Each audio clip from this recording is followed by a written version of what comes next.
Hey YouTube, just want to do a real quick video on auto reverse, meaning some BMWs will have it, some won't. This is a 2020 X5. So first thing I want to do is put my car in reverse. So now that it's in reverse, you can see that you got to have automatic parking, backup assistant, camera image settings. This is what I want. I want the backup assistant. Now when I do that, watch what happens to the steering wheel. It's gonna move. So I clicked it, and now that that's checked, it's in backup assistant. Now, I have a gate between my house on both sides. I'm just gonna ease my foot up off the brake like that and just guide it.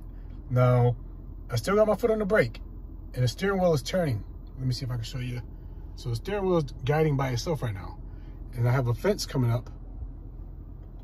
Let me see if I can see in the mirror. It's a fence right there on that side. It's a fence right there. But this, I'm gonna let this do the driving. So it's showing me 151 feet to the road. It's gonna keep going. My foot on the brake, my hands are free. I'm not doing anything. So this is what the driver assistant does. Just wanna let you guys know that. So if you're in a tight space or whatever, like how I got the gate right there, the gate right there, that's one option you have. Now I'm gonna just simply disable it because I'm comfortable getting through the gate. And now I'm back in manual, so now I can just reverse on my own. Hope that helps.